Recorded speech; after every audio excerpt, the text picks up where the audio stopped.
Alors ce matin, on est parti de Lens-Mitan avec le kata et puis on a traversé toute la baie de Fort-de-France pour aller rejoindre l'école traditionnelle de voile, enfin l'école de voile traditionnelle de Martinique. Et pour que Nico et Abel fassent un petit cours de yole traditionnel. C'est toi qui as eu cette idée, j'imagine, d'aller faire de la yole, non? Ah ben ça me tentait depuis que je les voyais naviguer. J'avais trop envie. Puis c'est une embarcation qu'on ne trouve que en Martinique, hein. Il n'y en a pas ailleurs. Ils ont les voiles carrés. Ils font du rappel sur ce qu'on appelle des bois. Ils font les équilibristes. Tout ce qui était tentant d'aller faire un tour. Ils n'ont pas de gouvernail. Ils ont seulement un aviron derrière qui sert de... Un gros aviron qui permet de se diriger ou de faire virer le bateau. Mais oui, oui, c'était... Ah, on avait envie, hein. Ah, j'étais excité là avant d'y aller. Ce matin, c'était trop bien, de faire l'équilibre sur les bois. C'était un peu sport aussi, parce que en vente arrière, il fallait se mettre vite sur le bois, très loin, après revenir, se mettre sur le bois pour suivre l'équilibre du bateau et les vagues. Ça va vite, ça capte fort. Ils ont fait un engin qui remonte vachement au vent, alors qu'il n'y a pas de tirant d'eau. Avec une grande voile, souvent on dit les voiles carrées ça remonte pas au vent. Ils ont une voile carrée et pas de tirant d'eau. Ils ont un engin qui est mieux qu'un habitable de croisière, lesté. Et à un moment, on devait se mettre le bois appuyé contre la ceinture et avoir les jambes qui pendent dans l'eau.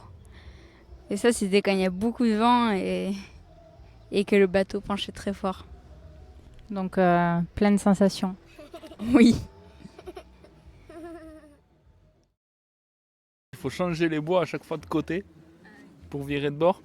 Ça, ce qui est rigolo, c'est un bateau qui faut des régates en équipage, mais tout le monde est occupé à faire quelque chose. Il n'y a pas quelqu'un qui est assis dans un coin à faire contrepoids, parce que même ceux qui font contrepoids, il faut qu'ils déplacent leur bois, qu'ils escaladent sur le bois, qu'ils grimpent au bout, qu'ils se penchent, qu'ils rentrent dans le bateau. C'est assez, assez physique et tout le temps en mouvement, très collectif. Ouais.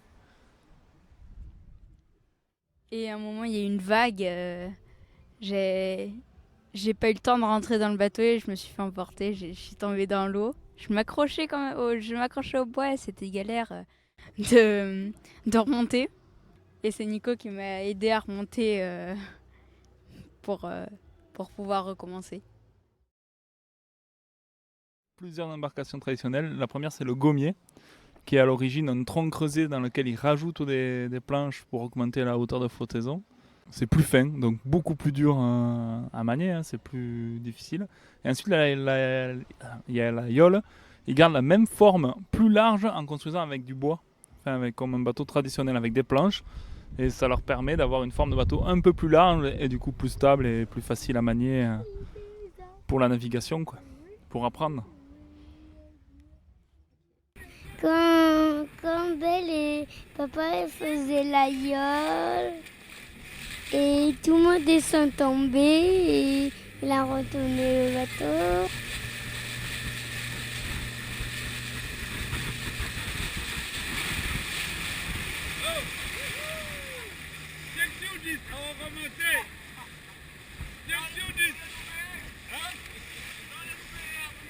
T'as tenu la barre?